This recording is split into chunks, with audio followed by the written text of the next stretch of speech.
E tem novo aplicativo na área. Você já ouviu falar no Threads? É muito provável que é a maior novidade em anos no mercado de redes sociais, desde que surgiu o TikTok em 2016. Essa semana, a Meta, a dona do Facebook e Instagram, ambos focados em fotos e vídeos, anunciou o lançamento do Threads, a primeira rede social de textos da empresa. Textos, aliás, nem tão curtos assim como é o Twitter, de até 500 caracteres. Dá ainda para postar fotos e vídeos de até 5 minutos. Para quem já teve a oportunidade, é uma cópia, gente, descarada do Twitter de Elon Musk. E agora a briga entre dois dos homens mais ricos do mundo promete esquentar ainda mais. Quem vai me ajudar a falar mais disso é o meu convidado Gustavo Bodra, que é o CTO, responsável de tecnologia da plataforma Startse. Gustavo, seja bem-vindo ao Business. Gustavo, é o seguinte, o Threads ganhou 10 milhões de usuários em 7 horas, um recorde nas redes sociais, e em 24 horas bateu 50 milhões de usuários. Com esses números que eu acabei de passar para o nosso espectador, fica uma pergunta: o Threads pode matar o Twitter? Fala, Bruno, obrigado pelo espaço para a gente trocar essa ideia. Eu acho que falar se ele pode matar ainda talvez seja um pouco precipitado, mas com certeza ele vai trazer um desafio grande ali para o Elon Musk, que já vem sofrendo um pouquinho com todas as mudanças que ele está fazendo no Twitter. E eu acho que grande parte desse sucesso inicial do Threads tem a ver com a estratégia que o Mark Zuckerberg fez muito acertada de fazer uma migração muito simples dos usuários que já estão no Instagram para o Threads. Então, acho que essa primeira a aquisição de usuários foi muito bem feita. O grande desafio dessas plataformas, para dizer se de fato ela consegue matar o Twitter, tem a ver com retenção, né? Entra muita gente, tem muito interesse num primeiro momento, mas daqui uma semana, daqui um mês, daqui 2 meses, será que essas pessoas continuam com esse mesmo interesse? Então, eu acho que o grande desafio vai partir para a retenção e para essa diferenciação, porque nesse primeiro momento, como você disse, ainda parece uma cópia descarada do Twitter.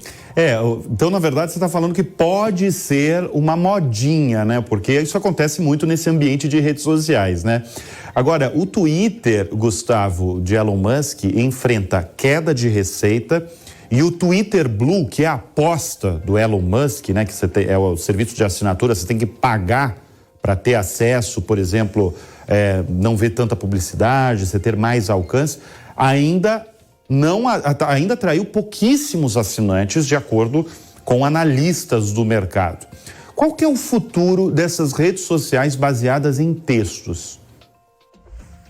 Eu acho que, olhando muito para o modelo das outras redes sociais, muito provavelmente a monetização e o futuro dessas redes vai ter muito a ver com publicidade, né? Então, acho que essa é a aposta da Meta nesse caminho, de abrir uma rede que talvez seja gratuita num primeiro momento, que você não tenha que pagar para ter acesso a todas as funcionalidades, mas ela é muito boa em monetizar com anúncios, assim como o Instagram e o Facebook, eles têm sido monetizados ao longo de toda a sua vida com anúncios. Então, talvez o grande caminho para essas redes sociais seja continuar com essa monetização via anúncio, via influenciadores, assim como o TikTok também tem esse mesmo modelo. Então, olhando um pouco para esse mercado de aplicativos, eu vejo uma grande tendência da gente continuar com essa monetização via anúncios, até porque esses modelos de assinatura, você tem um desafio gigantesco de manter as pessoas engajadas e entendendo o valor do que aquela assinatura de fato entrega.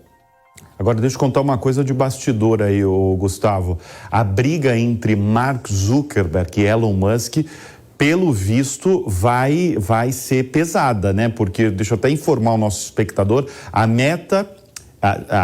o Twitter enviou, no fim da última semana, uma notificação extrajudicial, quase uma ameaça ali, de que a Meta copiou o Twitter descaradamente, que pode processar a empresa. Pode vir aí uma guerra grande entre esses dois, né?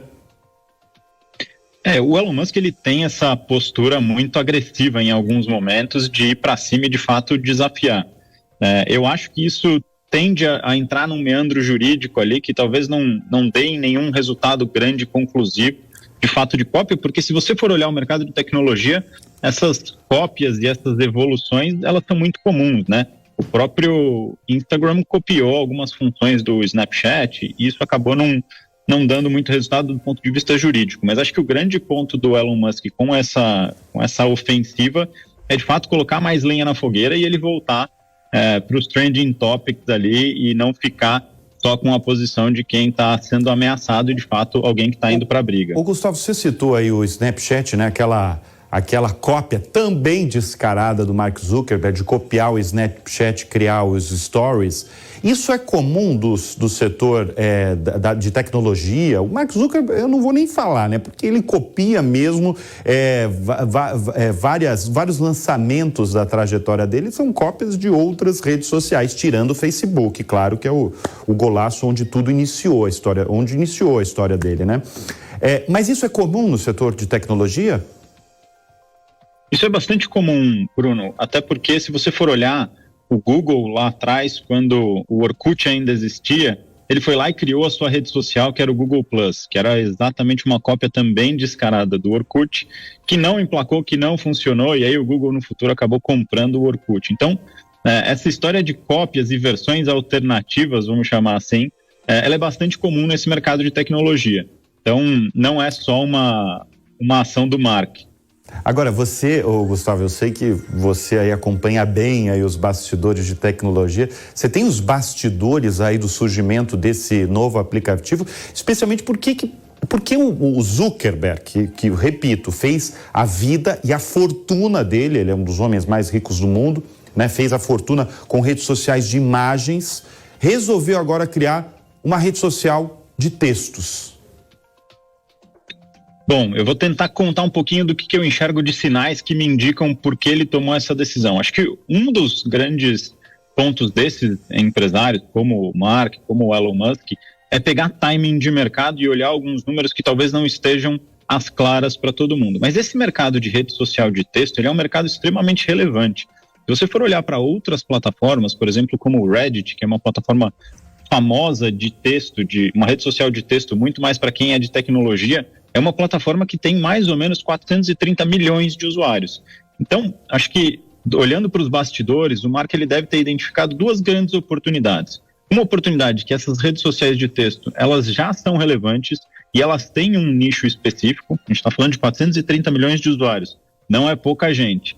Mas também eu acho que ele foi muito oportunista de aproveitar o lançamento neste momento que o Twitter está enfraquecido. Tem muita gente questionando qual é o futuro do Twitter, como que a gestão Elon Musk vai, de fato, direcionar a companhia, e eu acho que ele quis tentar entrar nesse mercado olhando para essas duas vertentes. Como é que eu entro num mercado que ainda é relevante, ainda tem bastante gente, e eu tento roubar espaço de um player que é relevante, mas está enfraquecido. Então, olhando para os bastidores e do porquê dessa decisão, eu acho que é uma aposta da Meta de diversificar um pouco os seus investimentos e as suas vertentes de negócio, apostando num mercado que é relevante e que tem um grande player que está enfraquecido.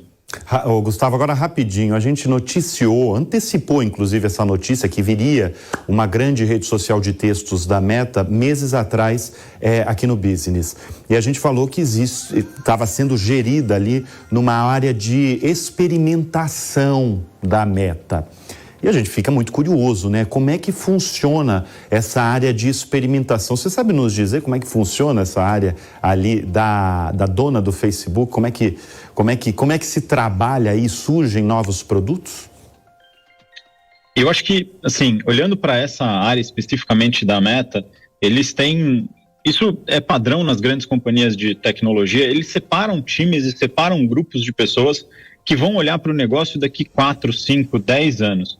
E criar uma série de produtos que às vezes não vão dar em nada e outros produtos que podem vir a mercado. Então, o que essas grandes empresas fazem? E a Meta faz isso muito bem feito. Ela cria um grande laboratório e ela dá um espaço para esses grupos de pessoas criarem uma série de ideias.